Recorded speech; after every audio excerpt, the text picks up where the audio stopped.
And the layup falls. And now it's just a 4-point Jazz lead. Lawson outside.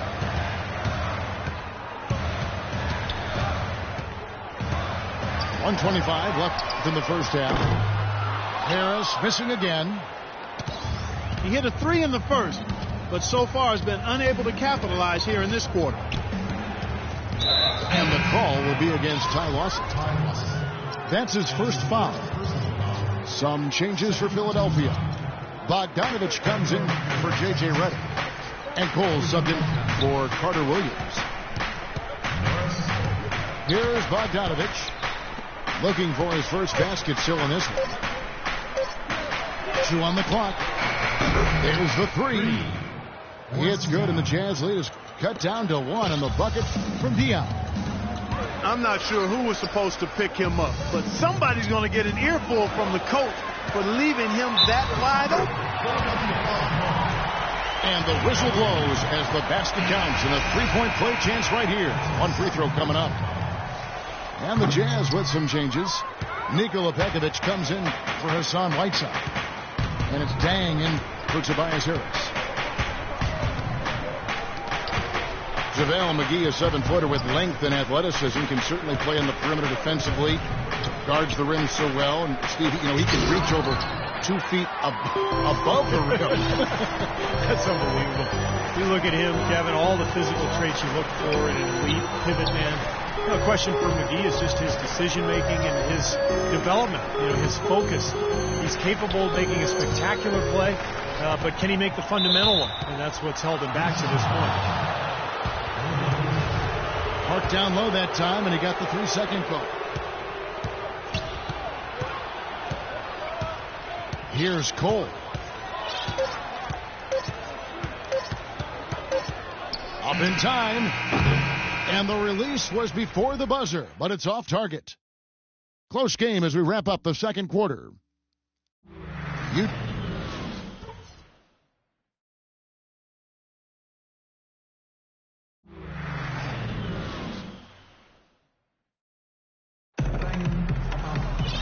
We have a close ball game on our hands as we get set for the second half of basketball.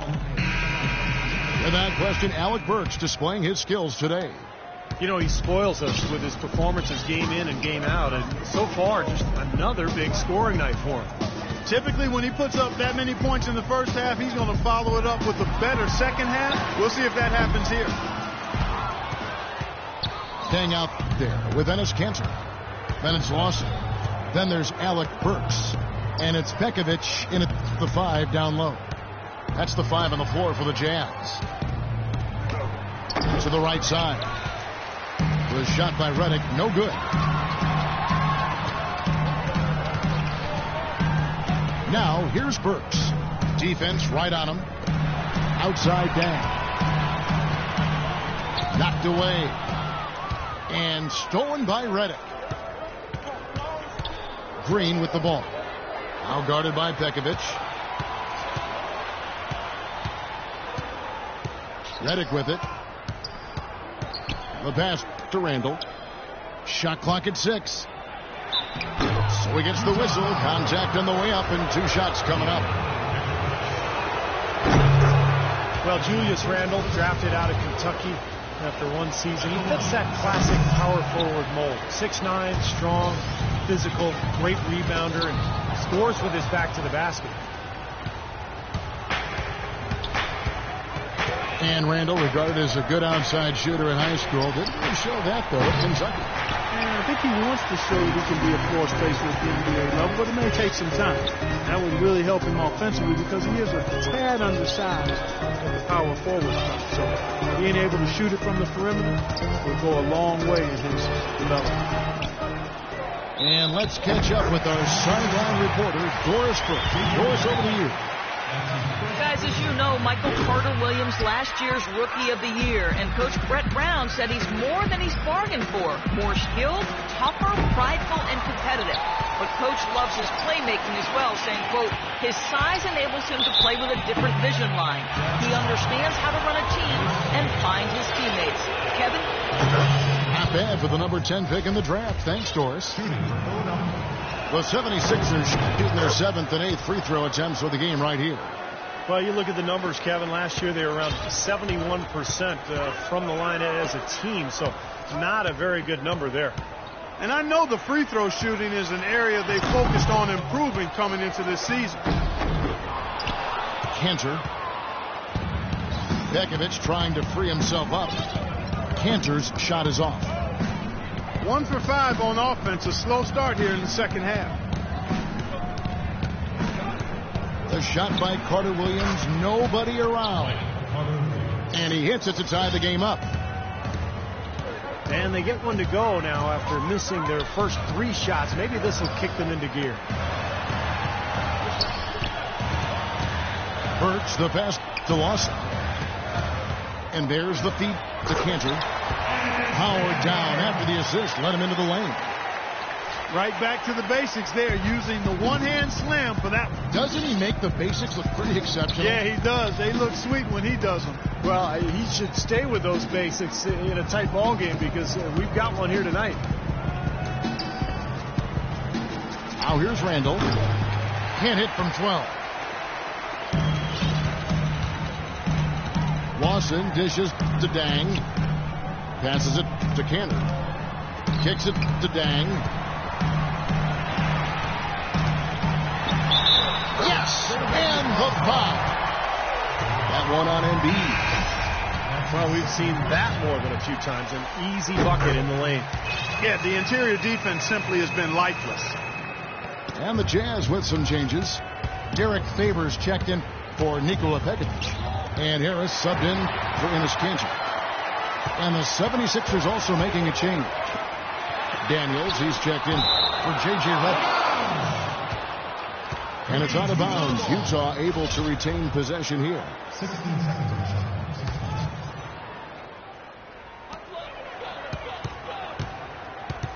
In the third quarter with just over 3.5 minutes off the clock. It's stolen by Carter Williams. Outside, Green. Pass to Embiid. And it's blocked by Dang. They get it back. 6 to shoot. Daniels kicks to Embiid. And that's out of bounds. Philadelphia will retain possession. 3 seconds on the shot clock. 3. Clock at 2. Philadelphia needs to get a shot off. Kept alive. They shoot again. And with that, the Utah lead is cut to just 3 points on the basket from Randall. Boy, what a great job making good on the second opportunity. He stayed with that play from start to finish. Favors can't get it to go. Not too much congestion in the lane. I think he could have gotten a better shot that time, no question. You know, it was really a tumultuous season for the Sixers last year. And one of the things they tried to get done was get their young guys to understand what it takes to win at this level. And it's a hard learning curve when you've got to play teams from the Western Conference. Feeds it to Burks. That one falls coming off Lawson's feet. Burks has got 11. You know, one aspect of their play today that's really been tight and far superior is their passing. Agreed. I mean, you look at the points. I mean, they're getting a lot of baskets off of assists, so the offense really clicking here. He had to clear some space for himself to get that rebound. Not easy in there among the big bodies. And Lawson with the drive. Harris kicks to Burks. A strong finish under heavy pressure all over. Now it's a 5-point Utah lead. Boy, nice work inside. Tough to get that shot over a big defender like that. Oh, that takes skill and creativity, Steve, particularly on the release to make sure he doesn't get a hand on it. They kick it out to Green. And a big bounce off the rim, but it sinks right in. Green's got 4 points in the quarter. That was some skill there. Nice use of the bounce pass. Lawson kicks to Harris.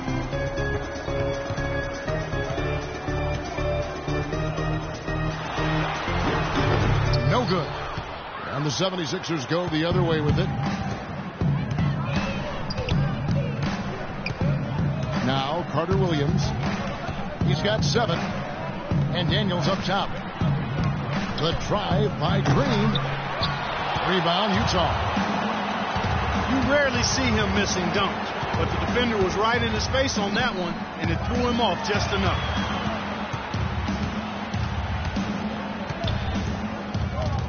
Lawson right side. Out to Favors. Goes up high for the two-handed dunk. Taking it to the rack with power right there. And hammering down with the two-handed slam. Well, they already had him staggered, and now all of a sudden they're throwing some haymakers. Timeout called the 76ers. He has to be concerned with all the missed shots. I mean, it happens to every team, but you have to find a way to keep being productive even when you go through a shooting drought. He might be trying to tell them to get to the free throw line. You know, all teams go cold at points during the game, but the good teams still find ways to score. For the Jazz. Dennis Cantor's checked in for Dan. Green comes in for Burks. And it's Payton in for Ty Lawson. Then for the 76ers, JaVale McGee comes in for Embiid. And Cole subbed in for Carter Williams. And it's out of bounds. The 76ers able to retain possession here.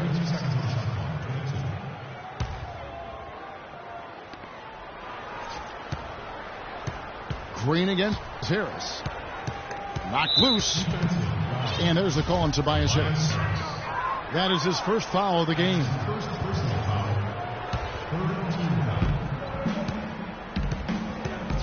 Here's Cole. On the wing, Daniels. And he jams it with authority. This game going to take a big swing. Clark, if the D continues to clear out like that and give up easy dunks. Yeah, that's the kind of defense we expect to see in a blowout, Kevin, or even an exhibition game, not a close game like this. Look how frustrated Steve is on. Well, I just, you know what, Kevin? Come on, Kev. I just like that he didn't choose to just lay it up there. I mean, he threw it down with force. And Harris wide open. He shoots. Harris missing again. You've got to like what they've been doing down there in the low post, Clark. I do. I love it. Their rebounding has been outstanding. So important in a tight game. Here is Daniels. And what do you guys think so far about the offensive approach for the Jazz? Well, I got to say, one thing that stuck out all game is the consistent penetration they've got. The other thing that jumps out to me is just the big number of assists they've had. The offensive efficiency has been a major factor. Julius Randle had a great freshman season at Kentucky. Amazingly consistent and dominant at times. But he still saw his spout fall a little bit. Concerns about his lack of length. He struggled at times to finish oversized. He didn't come up with a great number of steals or block shots. And the question is, will he be undersized or a defensive liability at the pro level? We'll see, but I think he's going to be a productive pro. And Randall struggled at times to finish over length. The low rate of steals and blocks, will he be undersized or a defensive liability at the pro level? That's been the question. I don't have the answer to that, but it's certainly a good question. I mean, teams like their bigs to do four things: defend the rim, space the floor, rebound, and score inside. We know Randall can handle the last two. Time will tell if he can get things done in the former two. And Cantor throws it down. Guys, close one here. No team getting a huge advantage. Yeah, that's exactly right. I mean, there have already been 5 lead changes, but nobody taking control of it. A great matchup. I mean, these two teams really, really match up well. Talent-wise, I'm enjoying this.